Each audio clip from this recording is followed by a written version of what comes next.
Capítulo 82. Mulher, por que você está chorando?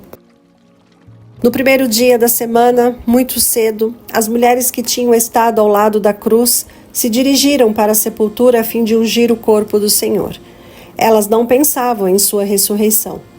O sol da esperança se havia posto, e elas sequer se lembravam das suas palavras: eu os verei outra vez. João, capítulo 16, verso 22.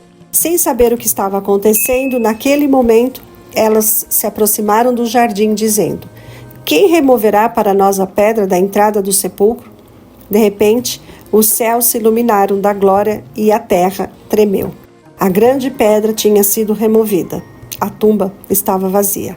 Maria Madalena foi a primeira a chegar ao local. Vendo que a pedra tinha sido removida, foi correndo contar para os discípulos.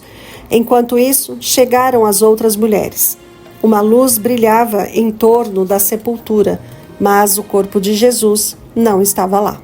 Enquanto estavam por ali, notaram que não estavam sós. Um jovem vestido de resplandecente branco estava sentado ao lado da tumba. Era o anjo que tinha afastado a pedra. Ele havia tomado a forma de ser humano para não assustar aquelas amigas de Jesus. No entanto, a luz da glória celestial ainda brilhava em torno dele, e as mulheres tiveram medo. Não tenham medo, disse o anjo. Sei que vocês estão procurando Jesus, que foi crucificado. Ele não está aqui. Ressuscitou, como tinha dito. Venham ver o lugar onde ele jazia. Vão depressa e digam aos discípulos dele: ele ressuscitou dentre os mortos. Mateus, capítulo 28, versos 5 a 7. Elas olharam para a tumba e o outro anjo em forma humana disse: por que vocês estão procurando entre os mortos aquele que vive? Ele não está aqui, ressuscitou. Lembre-se do que ele disse quando ainda estava com vocês na Galileia. É necessário que o Filho do Homem seja entregue nas mãos de homens pecadores, seja crucificado e ressuscite no terceiro dia. Lucas capítulo 24, versos 5 a 7. Só então as mulheres se lembraram. Ele disse que ressuscitaria. Que dia é este para o mundo? Apressadamente elas saíram dali, amedrontadas e cheias de alegria, e foram correndo anunciá-los aos discípulos de Jesus. Mateus capítulo 28, verso 8. Maria não tinha ouvido a boa notícia. Ela foi a Pedro e João com a triste mensagem: levaram embora o meu Senhor, e não sei onde o puseram.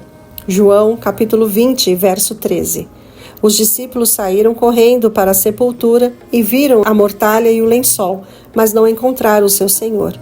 Havia, no entanto, ali mesmo, evidências de que ele havia ressuscitado. As vestes mortuárias não estavam jogadas, desarrumadas, para os lados, mas cuidadosamente dobradas, cada uma em seu lugar. João viu e creu. Ele então se lembrou das palavras do Salvador predizendo a sua ressurreição. O próprio Cristo arrumou as vestes mortuárias com todo o cuidado. Enquanto o poderoso anjo vindo do céu afastava a pedra, outro anjo entrou na tumba e desatou os panos que envolviam o corpo de Jesus. No entanto, foram as mãos do Salvador que dobraram cada um deles, colocando-os em lugar adequado. Aos olhos daquele que guia tanto a estrela como o átomo, nada é sem importância. Jesus se revela. Maria havia acompanhado João e Pedro até a tumba. Quando eles voltaram para Jerusalém, ela ficou. A dor enchia seu coração. Olhando para a tumba vazia, ela viu os dois anjos, um na cabeceira e outro aos pés de onde Jesus estivera. Mulher, por que está chorando? Eles perguntaram. Levaram embora o meu Senhor. Ela respondeu, e não sei onde o puseram. Ela se virou, pensando achar alguém que pudesse lhe dizer o que tinham feito com o corpo. Outra voz se dirigiu a ela. Mulher, por que está chorando? Quem você está procurando? Através das lágrimas, Maria viu um homem. Achando que era o jardineiro, disse: se o Senhor o levou embora, diga-me onde colocou, e eu o levarei. Se aquele sepulcro do homem rico era considerado por demais honrado para Jesus, ela mesma conseguiria um lugar para ele. Havia uma sepultura que a voz do próprio Cristo havia deixado vazia, aquela onde estivera Lázaro.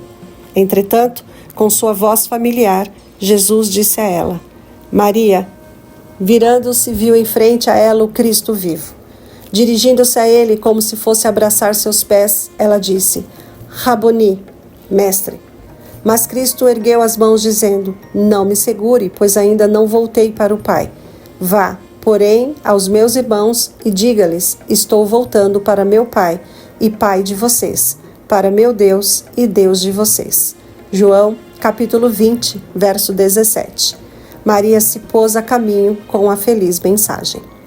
Jesus recusou a homenagem de seu povo até ascender às cortes celestiais e ouvir do próprio Deus a garantia de que a sua expiação por nossos pecados tinha sido ampla e que por meio do seu sangue todos podiam ter a vida eterna. O Pai confirmou o pacto feito com Cristo, de que ele receberia homens e mulheres arrependidos e os amaria da mesma maneira como ama seu Filho. Todo o poder do céu e na terra foi dado ao príncipe da vida, e ele voltou para os seus seguidores em um mundo de pecado, para que pudesse dar a eles seu poder e glória. Enquanto o Salvador estava na presença de Deus, recebendo dons para a sua igreja, os discípulos choravam e lamentavam. Aquele dia de júbilo para o todo o céu foi um dia de confusão e perplexidade para eles. A descrença no testemunho das mulheres demonstra o quanto a fé deles havia declinado. Eles não conseguiam acreditar na notícia. Já tinham ouvido tanto sobre assim chamadas teorias dos saduceus que mal sabiam o que significava ressuscitar dos mortos. Vão, disse o anjo para as mulheres, e digam aos discípulos dele e a Pedro: ele está indo adiante de vocês para a Galileia. Lá vocês o verão, como ele lhes disse. Marcos, capítulo 16, verso 7. A mensagem desses anjos aos discípulos deveria tê-los convencido da verdade sobre a ressurreição de Cristo. Aquelas palavras só poderiam ter vindo dos mensageiros do seu Senhor ressuscitado. Desde a morte de Cristo, Pedro estava amargurado pelo remorso. Sua vergonhosa negação do Senhor estava sempre em sua mente. De todos os discípulos, o que tinha sofrido mais amargamente fora ele. A mensagem dos anjos lhe deu a certeza de que seu arrependimento tinha sido aceito, pois eles o mencionaram pelo nome. Quando Maria Madalena disse aos discípulos que tinha visto o Senhor, ela repetiu o convite para encontrá-lo na Galileia. Pela terceira vez, a mensagem lhes foi enviada. Depois de ter subido ao Pai, Jesus apareceu para outras mulheres dizendo: Vão dizer aos meus irmãos que se dirijam para a Galileia. Lá eles me verão. Mateus, capítulo 28, verso 10. A primeira obra de Cristo, depois da sua ressurreição, foi convencer seus discípulos do seu inalterável amor e terna consideração para com eles. Ele queria estreitar ainda mais seu vínculo de amor em torno deles. Vão, disse ele, e digam a meus irmãos para se encontrarem comigo na Galileia. Entretanto, nem assim os discípulos puderam se livrar da dúvida e da perplexidade. Mesmo quando as mulheres declaravam ter visto o Cristo, o Senhor, os discípulos acharam que aquilo era pura ilusão. Parecia que os problemas estavam se acumulando. Eles tinham presenciado a morte de seu mestre, foram privados de seu corpo e acusados de tê-lo roubado a fim de enganar o povo. Já não tinham esperança de corrigir as falsas impressões que vinham ganhando terreno. Temiam o ódio dos sacerdotes e a raiva do povo. Desejavam muito ter a presença de Jesus entre eles. Muitas vezes repetiram as palavras: Nós esperávamos que era ele que ia trazer a redenção a Israel. Lucas capítulo 24, verso 21.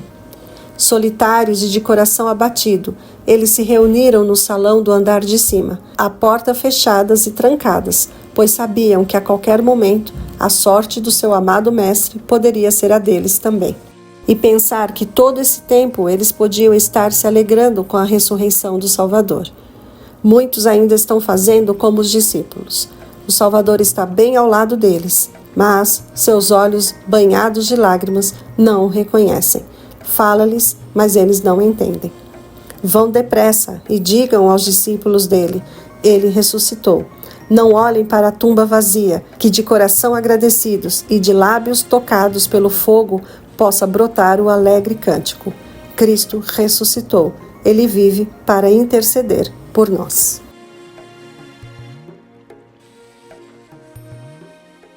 Se gostou, deixe seu like, seu comentário, compartilhe e se inscreva no canal.